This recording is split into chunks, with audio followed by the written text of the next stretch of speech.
In the mid-1940s, ALCO, the American Locomotive Company, would set out to produce what many would consider their ultimate creation.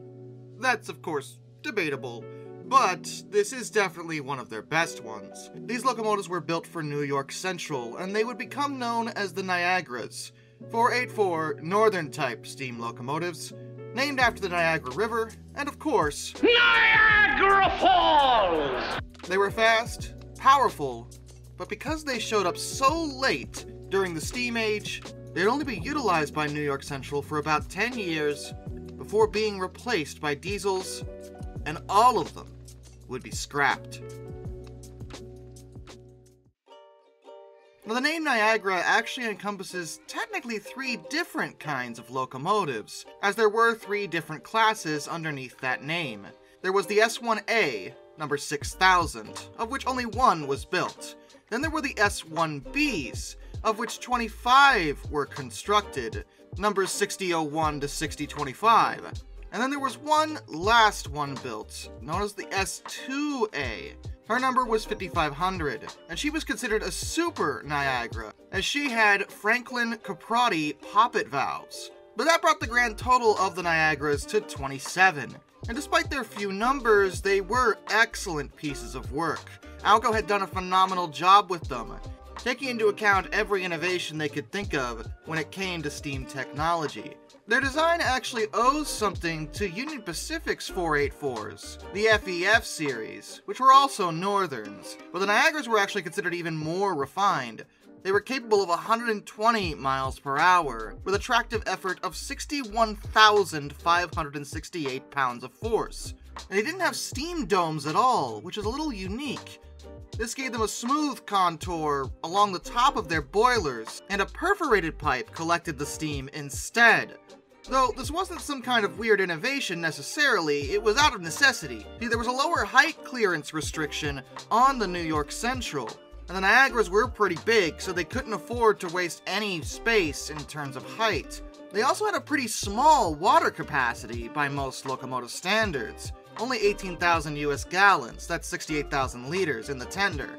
But that's because New York Central was one of very few railroads in North America that actually used track pans, which is a device that allows locomotives to replenish their water while they're in motion. This meant that the Niagaras had a much larger coal capacity, 46 tons. So the Harmon, New York to Chicago run, which was 928.1 miles, could actually be accomplished by a Niagara with just 1 stop for coal. These locomotives were kept very, very busy by New York Central, running 6 days out of the week. And that meant that maintenance work that was normally done over the course of a week would have to be done in just 1 day. So a specialized system was developed where men wearing hot suits, which was asbestos-based heat-resistant coveralls, yes, they were wearing asbestos, it was the 1940s, we didn't know any better, actually entered the firebox while the locomotive was steamed up and did all of the maintenance that was needed. It probably goes without saying that if the locomotive was steamed up and they were inside it, that meant that this was ridiculously dangerous and it was insanely hot. And most references talking about these workers describe them as heroic. Because, yo, they were getting paid extra for this. But it did work. It kept the Niagaras up and running and actually lowered maintenance costs. The Niagaras by design were already exceedingly efficient, but New York Central's maintenance practices dropped the price even more, making them not only one of the fastest and most powerful northern types, but also one of the most cost-effective too. One of the most famous elements of the Niagaras was probably the fact that they took part in the 1946 steam versus diesel trials. 6 of these locomotives were chosen by their designer, Paul W. Kiefer, to go up against some of the latest diesels from EMD, which happened to be E7s.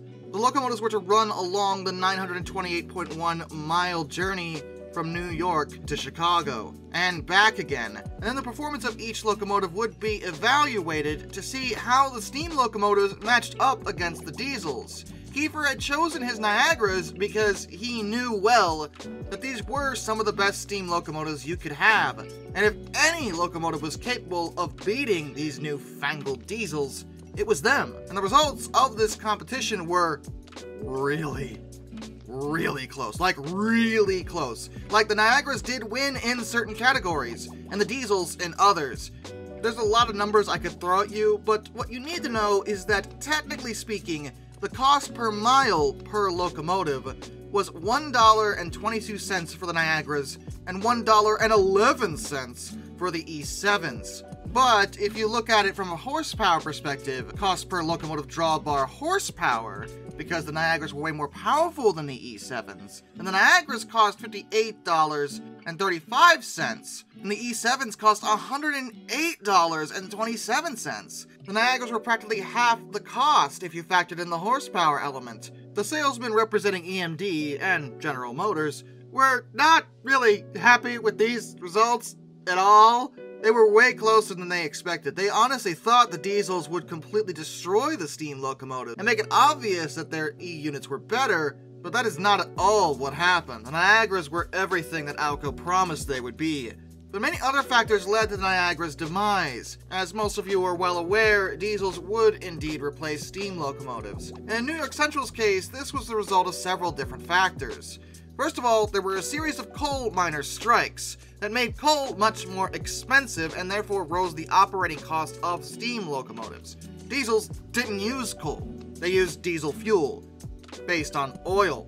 So they weren't affected by these strikes and made them a lot more attractive to railroads. The salesmen for the diesels were also exceedingly aggressive and known to be very persistent about selling their products, whereas ALCO's salesmen were a lot chiller, not really interested in being pushy, as they never needed to be prior to that. And the Niagaras weren't perfect either. They had a very expensive firebox wrapper, which was fairly new technology and was supposed to help them in a variety of ways, mostly with efficiency. But it was discovered that the wrapper couldn't actually withstand the conditions of actual operation, so that had to be fixed. And you could call that a teething issue that many locomotives have, but a lot of the E units were already proven on other railways. Before their end, there was a consideration to create a whole new Niagara that was going to be a duplex?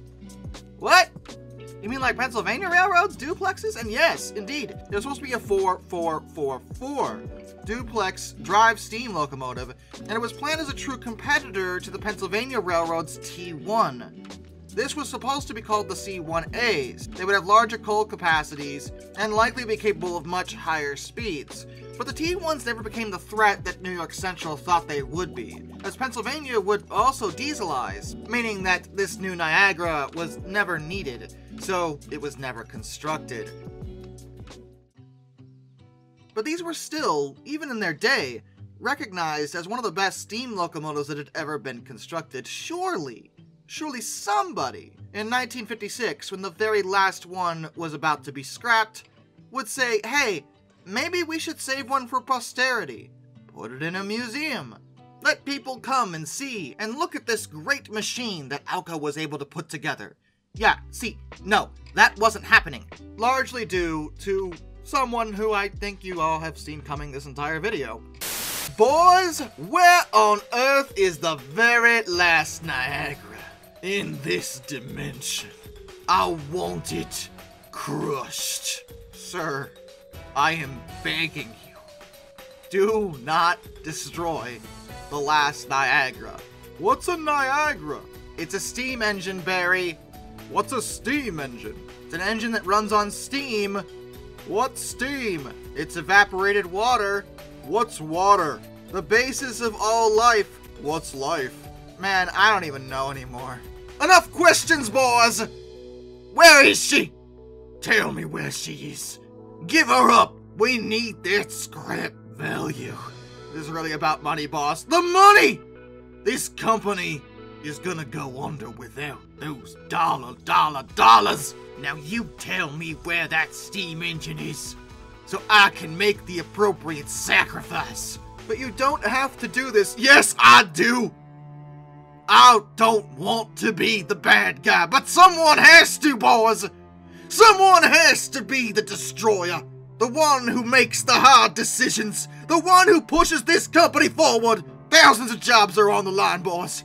Thousands! Thousands of people that need to make money to feed the families! They depend on me to make the right calls, and if I have to sacrifice every single steam engine on this planet to make sure that my employees are safe, then that's what I, Alfred E. Perlman, am gonna do. Wait, are you doing this for us, boss? For the company! For New York Central. Well, that's actually kinda nice. I want that steam engine! Okay, maybe I spoke too soon. Perlman had not only ordered every Niagara to be destroyed, but also the famous Hudsons, which are a separate topic. As a result of his decisions, not a single one of these locomotives was held for preservation, and the very last engine to go was 6015 in July of 1956, rendering all three classes of Niagara extinct.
Despite their tragic loss, the memory of the Niagara certainly still lives on as a highlight of the steam age. Some still view them as the best steam locomotive ever built, and while that's highly debatable and largely based off of opinions and other factors, they were definitely among the best. They were great locomotives that exceeded in pretty much every single category. One of ALCO's finest, to be sure, and while no original Niagara is left, an accurate live steam replica, that's 1/5 scale, running on 10¼ inch gauge, was completed at the private Stapleford Miniature Railway in the UK, which I gotta say is a pretty touching tribute from our friends across the pond.